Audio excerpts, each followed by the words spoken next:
దేవునికి మహిమ కలుగునుగాక. ప్రిలారా, ప్రభునామన మీ అందరికీ వందనాలు తెలియచేస్తూ ఉన్నాను. ఉదయకాల సమయంలో పరిశుద్ధాత్మ దేవుడు మనతో మాట్లాడులాగన ప్రతి ఒక్కరూ ప్రార్థనాపూర్వకంగా ఉండాలని ప్రభు పేరట మీకు మనవి చేయించి ఉన్నాను. దేవుని వాక్యమును ధ్యానిందాము. 95వ కీర్తన 7వ వచనం. రండి, నమస్కారము చేసి సాగిలపడదుము, మనలను సృజించిన యెహోవా సన్నిధిని మోకరించుదుము. నేడు మీరు ఆయన మాట అంగీకరించిన ఎడలేంత మేలు. ప్రియమైన దేవుని బిడ్డలారా, ఉదయకాల సమయంలో కీర్తనల గ్రంథము నుండి పరిశుద్ధాత్మ దేవుడు మనతో మాట్లాడుచు ఉన్నారు. రండి, నమస్కారము చేసి సాగిలపడదము. అవును, ఆయనకు నమస్కారము చేయాలి, ఆయన సన్నిధిలోకి నడవాలి, ఆయన సన్నిధిలో మోకరించాలి, ఆయన సన్నిధిలో సాగిలపడాలి. ఎందుకంటే మనకు ఈ జన్మనిచ్చింది ఆయన, ఈ బ్రతుకునిచ్చింది ఆయన గనుక ఆయన పాద సాన్నిధ్యంలో ఒదిగిపోయేవారిగా మనం ఉండాలని ప్రభుపేట మనవి చేస్తూ ఉన్నాను. ప్రియులారా, అబ్రహాము దేవుని సన్నిధిలో తల ఉంచి నమస్కారము చేశాడు గనుక దేవుడు అబ్రహాము గారిని ఆశీర్వదించారండి. ఏవండి, తన యొక్క గర్భవాసాన్న ఇసుక రేణువులంత జనాంగాన్ని ఇస్తానని వాగ్దానము చేశారు.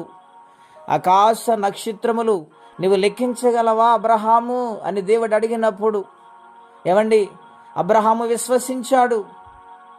అంతగా దేవుడు నన్ను ఆశీర్వదిస్తున్నాడని గనుక ఆయన సన్నిధిలో సాగిలపడ్డాడు అబ్రహాము గారు.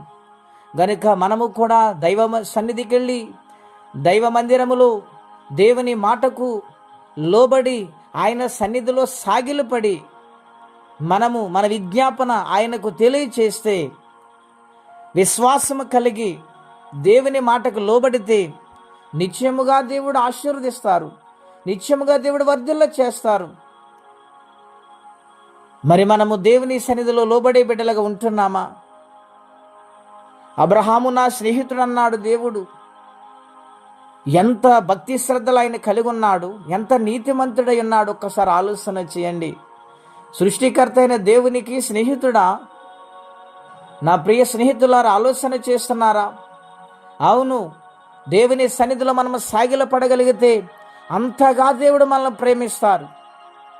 గనుక ఆయన ప్రేమను పొందేవారిగా, ఆయన ఆశీర్వాదమునకు వారసులుగా మనం ఉండటానికి సాగిలపడే జీవితము, తగ్గింపు జీవితం, లోబడే జీవితం అబ్రహాము వలె మనం కలిగి ఉన్నప్పుడు దేవుడు మనల్ని జ్ఞాపకం చేసుకుంటారు. ఎవరైనా కష్టములో బాధలో ఉంటే, ప్రభువా నాకు ఈ పరిస్థితి నుండి విడుదల దయచేయనే ముందు నేను నీ ఎదుట ఏదైనా అపరాధము కలిగి ఉంటే నన్ను క్షమించు నాయనా, నేను పాపము చేశాను, నేను అపరాధిని, నన్ను క్షమించు నాయనని మన తప్పిదములు ఒప్పుకుంటే ఆయన నిశ్చయముగా ఆశీర్వదిస్తారు. అంత గొప్ప దేవుడు. ప్రిలారా, లోబడే మనసు ఆయనకు కావాలి, కానీ నిర్లక్ష్యమైన మనసు, అహంకారమైన మనసు ఆయన ఇష్టపడ్డు. గనుక తగ్గింపు మనసు కలిగి బ్రతుకుదామా? అట్టి కృపా తీర్మానం పరిశుద్ధాత్మదేవుడు మనందరికీ దయచేయనుగాక. ప్రార్థన. పరిశుద్ధుడు అయిన మా తండ్రి, ఘనమైన మీ నామం కొరకై స్తోత్రములు.